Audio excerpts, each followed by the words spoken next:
السلام علیکم ورحمۃ اللہ وبرکاتہ۔ بسم اللہ الرحمن الرحیم۔ یہ ایک پر رونق نورانی مجلس تھی۔ نبی کریم صلی اللہ علیہ وسلم اپنے صحابہ کرام رضوان اللہ علیہ مجمعین کے ساتھ تشریف فرما تھے اور ان کے پاس اہل نجران کا ایک گروہ بیٹھا تھا۔ یہ لوگ آپ صلی اللہ علیہ وسلم کے پاس اسلام قبول کرنے کی غرض سے آئے تھے۔ بولے اسلام کے بعد اہل نجران نے آپ صلی اللہ علیہ وسلم سے عرض کی کہ آپ صلی اللہ علیہ وسلم ہم سے جو چاہیں خراج لے لیں، ہم ہمیشہ دیتے رہیں گے۔ آپ صلی اللہ علیہ وسلم کسی امانت دار آدمی کو ہمارے ساتھ کر دیجئے جو ہمیں دین کی تعلیم بھی دے اور صدقات کی وصولی کا فریضہ بھی سر انجام دے۔ نبی کریم صلی اللہ علیہ وسلم نے فرمایا، میں تمہارے ساتھ ایسے امین کو بھیجوں گا جو انتہا درجے کا امانت دار ہے۔ نبی کریم صلی اللہ علیہ وسلم کا یہ ارشاد گرامی سن کر وہاں پر موجود تمام صحابہ نہایت شوق و تجسس سے دیکھنے لگے کہ یہ شرف کس خوشبخت کو نصیب ہوتا ہے۔ رسول اللہ صلی اللہ علیہ وسلم نے اپنے ایک جانثار کی طرف شفقت بھری نظر سے دیکھا اور اس کا نام لے کر فرمایا، کھڑے ہو جاؤ۔ نبی کریم صلی اللہ علیہ وسلم نے ان صاحب کی طرف اشارہ کرتے ہوئے اہل نجران سے مخاطب ہو کر کہا، یہ اس امت کے امین ہیں۔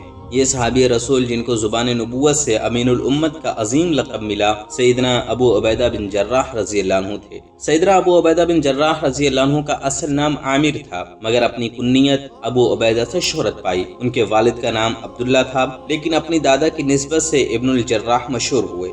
2 ہجری کو میدان بدر میں حق و باطل کا عظیم معرکہ برپا ہوا۔ دونوں طرف سے جنگ شباب پر تھی۔ باطل کی کوششیں تھی کہ وہ حق کا چراغ بجھا دیں، لیکن جس چراغ کو اللہ تعالیٰ کے محبوب صلی اللہ علیہ وسلم نے مسلمانوں کے سینوں کے اندر روشن کیا تھا، وہ باطل سے کب بجھنے والا تھا۔ سیدنا ابو عبیدہ بن جراح رضی اللہ عنہ اس معرکے میں شریک بے جگری سے لڑ رہے تھے۔ آپ کے والد عبداللہ کفار کی جانب سے لڑ رہا تھا۔ بیٹے کے اسلام لانے پر وہ سخت ناراض تھا۔ تمام رشتوں کو بھلا کر وہ بیٹے کا جانب دشمن بن گیا۔ اب اسے موقع ملا کہ بیٹے سے اس کے اسلام قبول کرنے کا بدلہ لے سکے۔ وہ تاک تاک کر آپ کو نشانہ بنا رہا تھا، لیکن ہر بار بیٹے نے درگزر سے کام لیا۔ جب دیکھا وہ باز نہیں آتا تو اسلامی حمیت جاگی، رشتے پر غالب آ گئی۔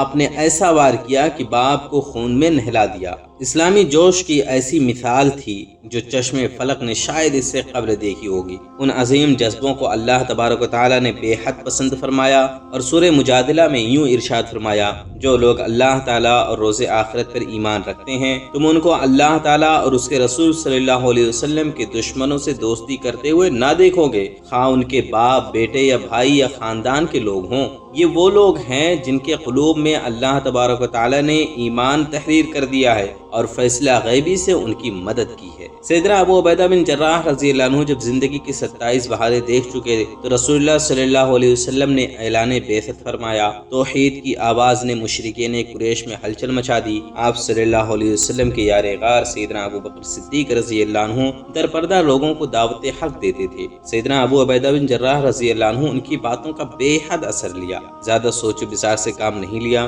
سیدنا ابو بکر صدیق رضی اللہ عنہ کے بارے میں یقین تھا کہ جس چیز کی دعوت دے رہے ہیں وہی حق ہے۔ ان دنوں ابھی نبی کریم صلی اللہ علیہ وسلم دارالارقم میں تشریف نہیں لے گئے تھے کہ سیدنا ابو عبیدہ بن جراح رضی اللہ عنہ حاضر ہو کر کے، اور اسی دن سیدنا عثمان بن مظعون رضی اللہ عنہ بھی آیا اور نبی کریم صلی اللہ علیہ وسلم کی ہاتھ پر اسلام قبول کیا۔ جب کوئی شخص اسلام قبول کرتا تھا تو تمام لوگ اس کے دشمن بن جاتے تھے اور تعلق و رشتوں کو بالائے طاق رکھ کر اس پر ظلم کی انتہا کرتے تھے۔ منشا و مقصود یہ ہوتا تھا کہ اذیتوں سے تنگ آ کر بت پرستی کی طرف لوٹ آئے، مگر ان کو یہ خبر نہ تھی کہ دین حق میں شامل ہونے کے بعد مصائب و آلام کا برداشت کرنا ان پر آسان ہو جاتا ہے۔ سیدنا ابو عبیدہ بن جراح رضی اللہ عنہ پر بھی انہوں نے مشق ستم کیا۔ 2 مرتبہ ملک شام کی طرف ہجرت فرمائی۔ آخری مرتبہ صحابہ کرام رضوان اللہ علیہ مجمعین کے ہمراہ مدینہ کی جانب جب ہجرت کی تو وہاں سیدہ کلثوم بن الحدم کے یہاں تک قیام پذیر ہوئے۔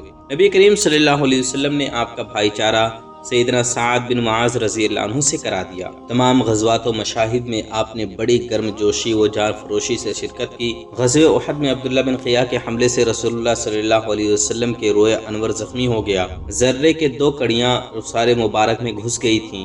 شدید تکلیف تھی۔ سیدنا ابو بکر صدیق رضی اللہ عنہ بڑی تیزی سے نبی کریم صلی اللہ علیہ وسلم کی طرف گئے۔ دوسری اس طرف سیدنا ابو عبیدہ بن جراح رضی اللہ عنہ بھاگتے ہوئے آئے جیسے ہوا میں اڑ رہے ہوں۔ سیدنا ابو عبیدہ بن جراح رضی اللہ عنہ نے ملتجانہ انداز میں سیدنا ابو بکر صدیق رضی اللہ عنہ سے کہا، میں آپ کو اللہ تعالیٰ کی قسم دیتا ہوں، مجھے اجازت دیں کہ میں نبی کریم صلی اللہ علیہ وسلم کے گال مبارک سے ذرے کے حلقے کو نکالوں۔ حالانکہ اس سعادت سے وہ خود بہرور ہونا چاہتے تھے، انہوں نے اجازت دے دی۔ سیدنا ابو عبیدہ بن جراح رضی اللہ عنہ پہلے ذرے کے ایک حلقے پر اپنے دانت رکھ کر پوری طاقت و قوت سے اسے باہر کھینچا، اس میں آپ کا ایک دانت شہید ہو گیا۔ ذرے کے دوسرے حلقے کو دانتوں سے زور لگا کر باہر نکالا تو دوسرا دانت بھی اپنی محبوب صلی اللہ علیہ وسلم پر قربان کر دیا۔ غزوہ احزاب اور بنو قریظہ میں بھی آپ نے مثالی جانثاری کا مظاہرہ کیا۔ یہی آرزو تھی کہ کسی طرح نبی کریم صلی اللہ علیہ وسلم راضی ہو جائیں، کیونکہ اللہ کو راضی کرنے کا یہی واحد طریقہ تھا۔ ربیع الاول 6 ہجری میں نبی کریم صلی اللہ علیہ وسلم آپ کو بنو ثعلبہ کی سربکوبی کے لیے ذوالقصہ کی طرف روانہ کیا۔ آپ کی ماتحتی میں 40 سرفروش تھے۔ بنو ثعلبہ و انمارہ اور محارب کی بستیاں بے آب و غیاب ہو گئیں تو انہوں نے مدینہ کی مویشی لوٹ لیے جو مدینہ سے 7 میل دور بیضاء کے مقام پر چرتے تھے۔ ان کی سرکوبی مقصود تھی۔ سیدنا ابو عبیدہ بن جراح رضی اللہ عنہ تعمیل ارشاد میں مغرب کی نماز کے بعد ذوالقصہ کی طرف چل پڑے۔ راتوں رات منزل مقصود پر پہنچ گئے۔ جب صبح کا چہرہ ابھی زیادہ تابان نہیں ہوا تھا کہ آپ نے بنی ثعلبہ پر حملہ کر دیا۔ وہ خوف اور ڈر سے بھاگ کر پہاڑوں میں جا کر چھپ گئے۔ صرف ایک شخص ہاتھ لگا جس نے اسلام قبول کر لیا۔ اس مہم میں کچھ اونٹ، دوسرا مال و اسباب ہاتھ لگا جسے آپ نے لا کر بارگاہ نبوت میں پیش کر دیا۔ رجب کے مہینے میں 8 ہجری میں نبی کریم صلی اللہ علیہ وسلم نے 300 مجاہدین پر آپ کو امیر بنا کر قریش کے قافلے کی حفاظت اور بنو جہینہ کو روکنے کے لیے بھیجا۔ حکم سیف البحر تک جانے کا تھا کیونکہ قبیلہ جہینہ ساحل سمندر پر آباد تھا۔ مدینہ سے یہ مقام 5 دن کی مسافت پر تھا۔ اس سریہ میں سیدنا عمر رضی اللہ عنہ اور جابر رضی اللہ عنہ جیسے صحابہ بھی موجود تھے۔ بطور روانگی امیر العسکر کو بطور توشہ کھجور کی ایک تھیلی عطا کی گئی جس سے آپ نے تمام مجاہدین کو ایک ایک مٹھی خرما دیے۔ جب راستے میں کھانے کے لیے کوئی چیز نہ رہی تو لشکریں اپنی کمانوں سے درختوں کے پتے توڑ کر کھاتے تھے، اسی لحاظ سے اس کا جیش الخیط نام پڑ گیا۔ جب سمندر کے کنارے پر مجاہدین اسلام پہنچے تو کھانے کو کچھ نہ تھا، صرف صبر و شکر اور رضا کے پیکر بنے ہوئے تھے۔ اللہ تعالیٰ نے اپنے نبی کریم صلی اللہ علیہ وسلم کے ان جانثاروں کے لیے سمندر کی لہروں کو حکم دیا۔ انہوں نے ایک بہت بڑی مچھلی کو ساحل سمندر پر پھینک دیا۔ اس کی لمبائی 60 گز تھی اور اس کے آنکھ کے حلقے میں 13 آدمی بیٹھ سکتے تھے۔ سیدنا ابو عبیدہ بن جراح رضی اللہ عنہ اونٹ پر سوار اس مچھلی کے پوست کے نیچے سے گزر گئے، اس لحاظ سے اسے سریہ سیف البحر بھی کہا جاتا ہے۔ 18 دن تک مجاہدین شکم شیر ہو کر مچھلی کا گوشت کھاتے رہے، اس کی چربی کو جسم پر مل کر نہاتے رہے، یہاں تک کہ خوب توانا ہو گئے اور کامیاب و کامران مدینہ منورہ واپس لوٹ آئے۔ جمادی الاخر 8 ہجری میں نبی کریم صلی اللہ علیہ وسلم نے 300 مجاہدین پر سیدنا عمر بن العاص رضی اللہ عنہ کو امیر مقرر فرما کر ذات السلاسل کی طرف بھیجا۔ جب پہنچے تو پتہ چلا کہ غنیم کی تعداد بہت زیادہ ہے۔ قوموں کے لیے لکھ بھیجا تو رسول اللہ صلی اللہ علیہ وسلم نے سیدنا ابو عبیدہ بن جراح رضی اللہ عنہ کو 200 مجاہدین پر امیر بنا کر بھیجا۔ اس میں سیدنا شیخین رضی اللہ عنہ جیسے عظیم ہستیاں شامل تھیں۔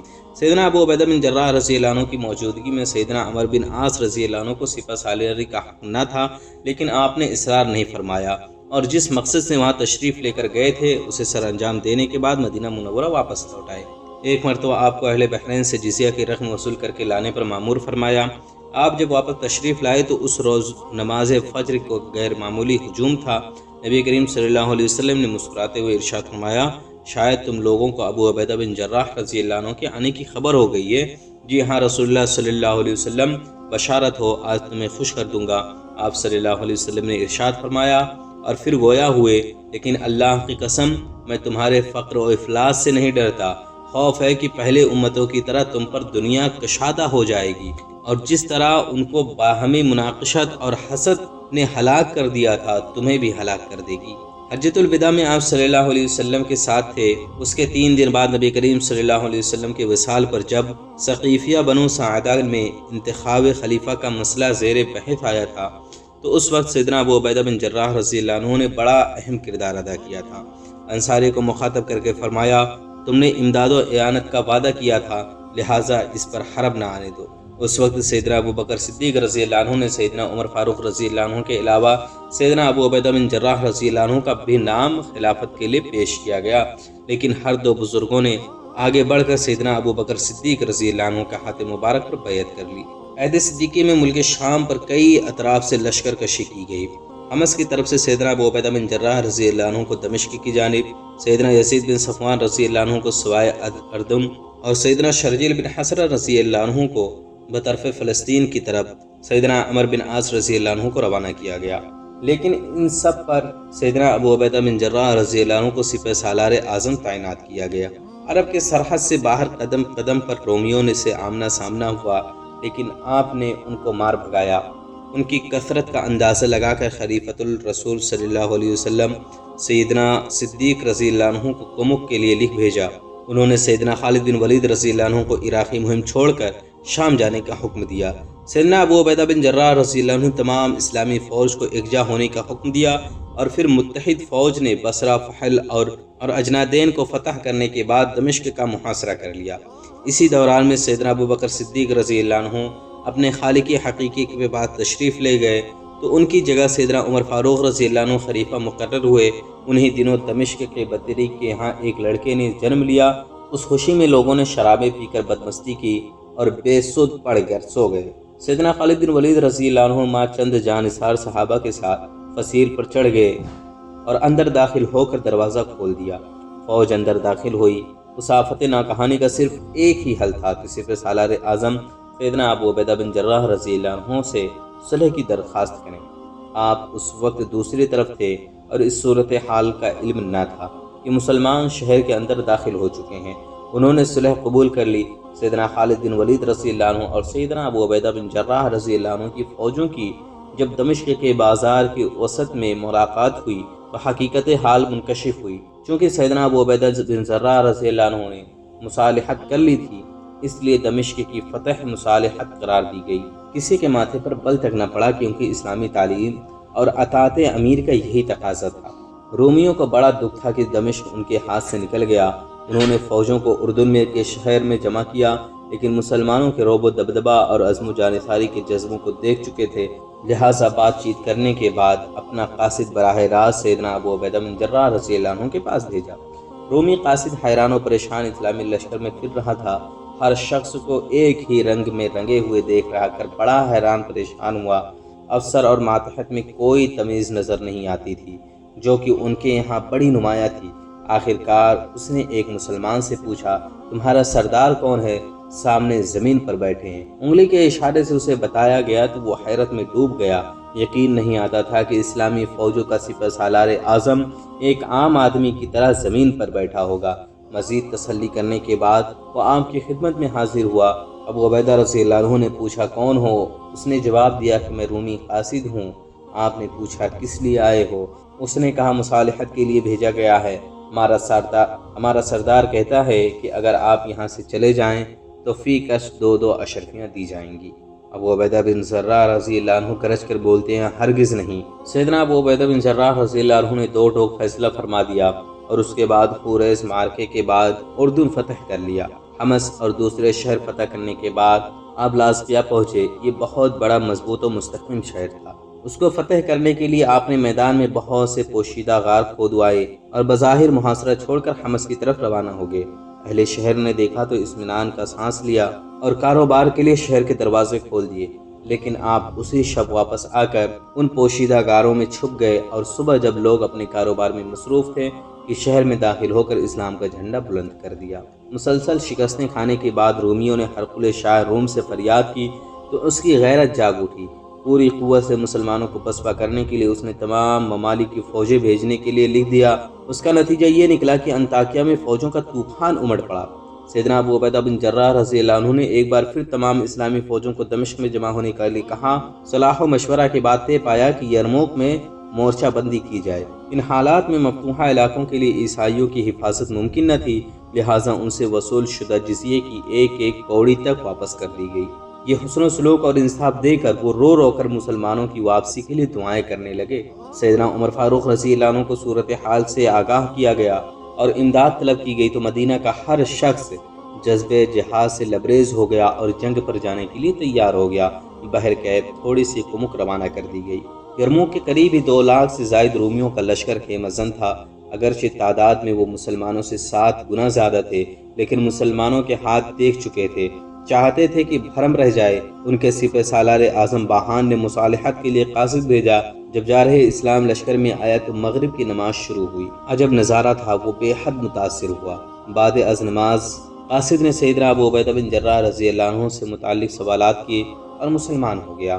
آپ نے اسے واپس جانے کے لیے فرمایا۔ وہ جانا نہیں چاہتا تھا تو کہا، اس طرح رومیوں کی بدعہدی کا گمان ہوگا، مسلمان کبھی بدعہدی نہیں کرتا، لہٰذا تم واپس جاؤ اور کل جو سفیر آئے اس کے ساتھ چلے جانا۔ 15 ہجری اور رجب کا مہینہ تھا کہ معرکہ یرموک پیش آیا۔ بڑی خون ریز جنگ ہوئی، دل کھول کر داد شجاعت دی گئی۔ جب رومیوں کے 70,000 افراد واصل جہنم ہو چکے تھے اور مسلمانوں کے 3,000 مجاہدین مقام شہادت پر فائز ہوئے تو رومیوں کے پاؤں اکھڑ گئے اور فتح کا صحرا مسلمانوں کے سر بدھا۔ جزیرہ جو عراق کا حصہ تھا مگر اس کی سرحد شام کے ساتھ ملی ہوئی تھی، انوس فتح نہیں ہوا تھا اور وہاں سے خطرہ کسی وقت بھی جنم لے سکتا تھا۔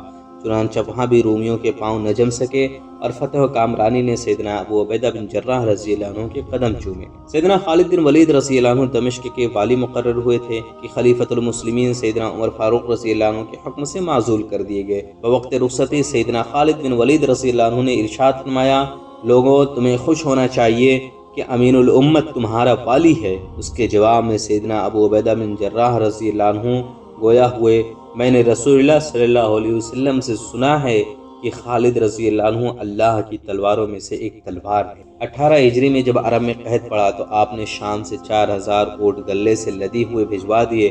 آپ نے اشاعت اسلام میں بڑا نمایاں حصہ لیا۔ ان گنت لوگ آپ کے اخلاق حسنہ سے متاثر ہو کر حلقے بگوش اسلام ہوئے۔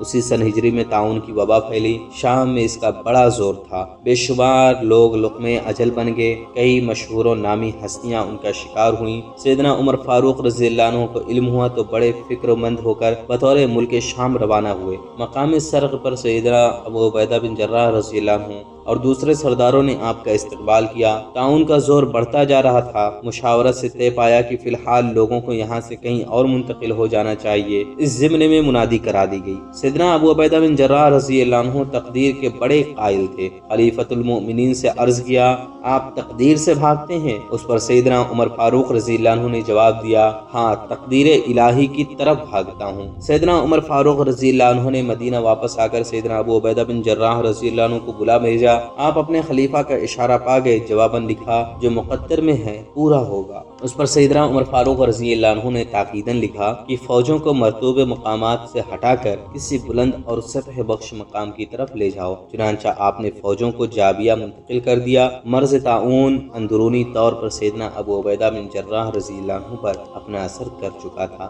لہٰذا جابیہ پہنچے تو اس مرض میں مبتلا ہو گئے۔ جب مرض بڑھ گیا تو سیدنا معاذ بن جبل رضی اللہ عنہ کو اپنا جانشین مقرر کیا اور لوگوں کو جمع کر کے فرمایا، صاحبوں یہ مرض اللہ کی رحمت اور تمہارے نبی کریم صلی اللہ علیہ وسلم کی دعوت ہے۔ پہلے بہت سے صلحاء اس میں جاں بحق ہوئے اور اب ابو عبیدہ اپنے اللہ سے اس سعادت میں حصہ پانے کا متمنی ہے۔ جب نماز کا وقت آیا تو سیدنا معاذ رضی اللہ عنہ نے امامت کی اور جب نماز ختم ہوئی تو آپ اللہ کو پیارے ہو گئے۔ اس وقت آپ کی عمر 58 سال تھی۔ آپ کا اردن کے شہر بیسان میں سپرد خاک کر دیا گیا۔ آپ بلند قامت و سینہ، دبلے پتلے تھے، چہرے مبارک پر گوشت کم تھا، پیشانی سے ذہانت و فطانت ٹپکتی تھی۔ اللہ ترسی، اتباع سنت، تقوی، زہد و تواضع، انکساری، رحم و مساوات، خشیت الہی اور محبت رسول صلی اللہ علیہ وسلم کے پیکر تھے۔ آپ ان 10 صحابہ کرام میں سے تھے جنہیں رسول اللہ صلی اللہ علیہ وسلم نے دنیا میں ہی جنت کی بشارت دی۔